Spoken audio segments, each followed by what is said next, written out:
Hello friends, welcome to Shyama's recipe box. എല്ലാവർക്കും സുഖമാണല്ലോ.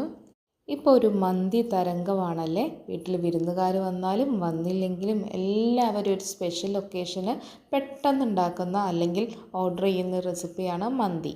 അതുകൊണ്ട് തന്നെ ഇതിൻ്റെ ഈസി വേർഷൻ ഒന്ന് കണ്ടാലോ. വളരെ എളുപ്പത്തിൽ പ്രഷർ കുക്കറിൽ ഇതെങ്ങനെയാണ് തയ്യാറാക്കുന്നത് നോക്കാം.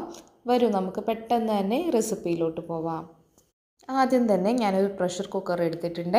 അതിലോട്ട് നമ്മൾ കഴുകി വെച്ച ചിക്കൻ പീസസ് ഇട്ട് കൊടുക്കാം. മന്തിക്ക് എപ്പോഴും ചിക്കൻ പീസസ് വലിയ കഷ്ണങ്ങളായിട്ട് മുറിച്ചെടുക്കുന്നതാണ് ബെസ്റ്റ്. ഞാനിതിലോട്ട് ലെഗ് പീസസ് ആണ് എടുത്തിട്ടുള്ളത്.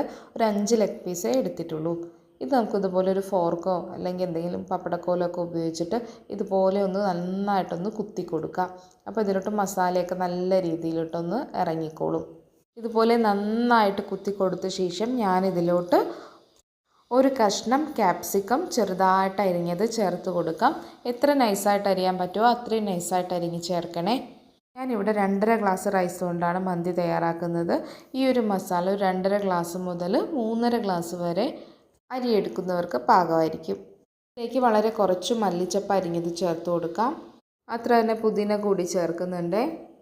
ഇനി ഇതിലോട്ടൊരു 3 ഏലക്ക, 2-3 കഷ്ണം പട്ട, 8-10 ഗ്രാമ്പു ഇവ ചേർത്ത് കൊടുക്കാം. ഒരു 3/4 ടീസ്പൂണോളം കുരുമുളക് പൊടി കൂടി ചേർക്കുന്നുണ്ട്. നമ്മളിതിലോട്ട് എരിവിനായിട്ട് കുരുമുളക് പൊടി മാത്രമേ ചേർക്കുന്നുള്ളൂ. ഇതൊരു 3-4 അല്ലി വെളുത്തുള്ളിയും ഒരു 1/2 ടീസ്പൂൺ ചെറിയ ജീരകം കൂടി ഒന്ന് ചതച്ചെടുത്തതാണ്, അതും കൂടി ചേർത്ത് കൊടുക്കാം. ഇനി ഇതിലോട്ടുള്ള ഒഴിച്ചുകൂടാനാവാത്ത ഇൻഗ്രീഡിയൻ്റാണ് മാഗി ക്യൂബ്. ഞാൻ ഒരു മാഗി ക്യൂബ് ചേർക്കുന്നുണ്ട്. ഒരു ബോക്സ് മാഗി ക്യൂബ്, അതായത് ഒരു ബോക്സിൽ 2 എണ്ണം ഉണ്ടാവും. ഈ 2 എണ്ണം ഞാൻ ഇതിലോട്ട് ചേർത്ത് കൊടുക്കുന്നുണ്ട്. ഇനി ഇതിലോട്ട് 1/4 കപ്പ് സൺഫ്ലവർ ഓയിലും കൂടി ഒഴിച്ചു കൊടുക്കാം. കൈകൊണ്ട് നന്നായിട്ട് തിരുമ്മി ഒന്ന് യോജിപ്പിച്ചെടുക്കാം. നിങ്ങൾക്ക് ഇതിലോട്ട് വേണമെങ്കിൽ സ്കിന്നോട് കൂടിയ ചിക്കനും എടുക്കാം കേട്ടോ. നിങ്ങളുടെ ഇഷ്ടത്തിനനുസരിച്ച് എടുക്കാവുന്നതാണ്. നന്നായിട്ട് മിക്സ് ചെയ്തെടുത്തിട്ടുണ്ട്. ഇതിലോട്ട് നിങ്ങൾക്ക് വേണമെങ്കിൽ റെഡ് ഫുഡ് കളർ കുറച്ച് ചേർത്ത് കൊടുക്കാം. ഞാൻ ഇതിലോട്ട് അല്പം മാത്രം മുളക് പൊടിയാണ് ചേർക്കുന്നത്, ചെറിയൊരു കളർ ചേഞ്ചിന് വേണ്ടിയിട്ട്. അതല്ലാതെ മുളക് പൊടി ചേർക്കണമെന്നില്ല. ഇനി നമുക്കിത് 1 മണിക്കൂർ ഒന്ന് റെസ്റ്റ് ചെയ്യാൻ വേണ്ടിയിട്ട് മാറ്റി വയ്ക്കാം. ഈ സമയം കൊണ്ട് നമുക്കിതിലോട്ടുള്ള റൈസ് റെഡിയാക്കി വയ്ക്കാം. ഒരു ബൗളിലോട്ട് 2.5 കപ്പ് അരി ഇട്ട് അത് കഴുകി എടുക്കുന്നുണ്ട്. ഇനി ഒരു പാത്രത്തിൽ വെള്ളം തിളയ്ക്കാനായിട്ട് വയ്ക്കാം. വെള്ളം വാർത്തെടുക്കുകയാണ് ചെയ്യുന്നത് കേട്ടോ, വറ്റിച്ചെടുക്കുകയല്ല. അതുകൊണ്ട് ഇഷ്ടം പോലെ വെള്ളം വയ്ക്കാവുന്നതാണ്. ഇത് തിളച്ച് വരുമ്പോൾ ഇതിലോട്ട് 2 ഏലക്കായ, 2 പട്ട, 8-10 ഗ്രാമ്പു ഇവ ചേർത്ത് കൊടുക്കാം. ഇതിൻ്റെ കൂടെ നിങ്ങൾക്ക് മുഴുവനായിട്ടുള്ള കുരുമുളക് ചേർക്കാം. കൂടെ ഡ്രൈ ലെമണും കൂടി ചേർക്കാം. ഡ്രൈ ലെമൺ എൻ്റെ കയ്യിലുണ്ടായിരുന്നില്ല, കുരുമുളക് ഞാൻ ചേർക്കാൻ വിട്ടുപോയി.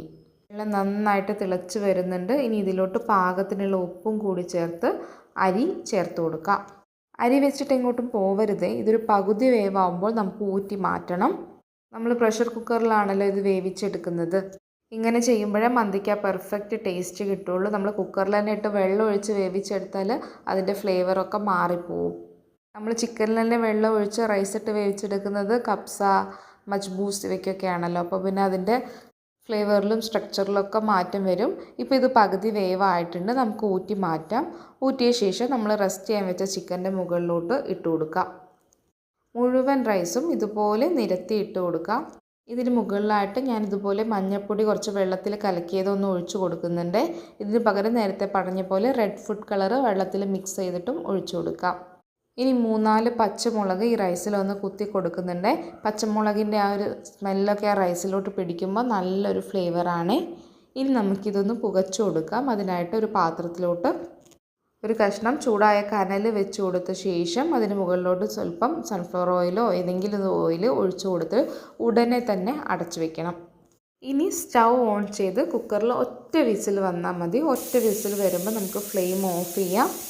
എന്നിട്ട് ഇതിൻ്റെ ആവി പോകുന്നത് വരെ തണുക്കാനായിട്ട് മാറ്റി വയ്ക്കാം. ഇപ്പോൾ വിസിലൊക്കെ വന്ന് ആവിയൊക്കെ നന്നായിട്ട് പോയിട്ടുണ്ട്. നമുക്കിനി ഇത് തുറന്ന് പാത്രത്തിലോട്ട് മാറ്റി നോക്കാം.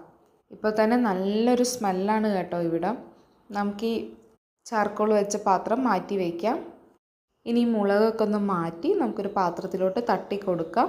ഇളക്കി കോരി എടുത്താൽ നമ്മൾ ചിക്കൻ ചിലപ്പോൾ ഉടഞ്ഞു പോവാൻ ചാൻസ് ഉണ്ട്. അതുകൊണ്ട് തന്നെ മുകളിലത്തെ റൈസ് മാത്രം ഒന്ന് ഇളക്കിയെടുത്ത് നമുക്കൊരു പാത്രത്തിലോട്ട് തട്ടാം. ഇതുപോലെ ഒന്ന് ചെരിഞ്ഞ് കൊടുക്കുന്നുണ്ട്. അപ്പോൾ നമ്മൾ ചിക്കൻ പീസസ് എല്ലാം ഇതിലോട്ട് വീണിട്ടുണ്ട്. ഇപ്പോൾ പീസസ് എല്ലാം ഞാനൊന്ന് എടുത്ത് മാറ്റിയിട്ടുണ്ട്.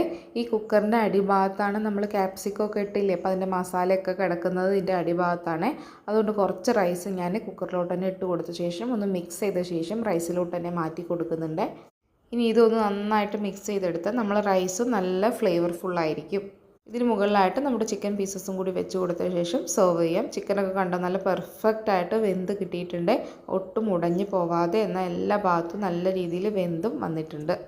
അപ്പോൾ എല്ലാവരും ഇനി മന്തി തയ്യാറാക്കുമ്പോൾ ഇങ്ങനെ തയ്യാറാക്കി നോക്കി ഫീഡ്ബാക്ക് കമൻറ്റായിട്ട് അറിയിക്കുമല്ലോ. കൂട്ടത്തിൽ റെസിപ്പി ഇഷ്ടപ്പെട്ടാൽ ലൈക്ക് ചെയ്യാനും ഫ്രണ്ട്സിനും റിലേറ്റീവ്സിനൊക്കെ ഷെയർ ചെയ്ത് കൊടുക്കാനും മറക്കല്ലേ. ഇതിൻ്റെ കൂടെ കഴിക്കാൻ പറ്റുന്ന ഒരു അടിപൊളി ചമ്മന്തിയുടെ റെസിപ്പി ഞാൻ മുന്നേ ഇട്ടിട്ടുണ്ട്. ഞാൻ അതും കൂട്ടിയാണ് മന്തി കഴിക്കുന്നത്. ആ റെസിപ്പിയുടെ വീഡിയോ വേണമെങ്കിൽ ഞാൻ എൻഡ് സ്ക്രീനിൽ കൊടുക്കാം. എല്ലാവരും ഒന്ന് കണ്ടു നോക്കണേ. ചാനൽ ഇതുവരെ സബ്സ്ക്രൈബ് ചെയ്യാത്ത കൂട്ടുകാരുണ്ടെങ്കിൽ ഒന്ന് സബ്സ്ക്രൈബ് ചെയ്ത് സപ്പോർട്ട് ചെയ്യണേ. വീണ്ടും പുതിയൊരു അടിപൊളി റെസിപ്പിയായിട്ട് കാണാം. താങ്ക്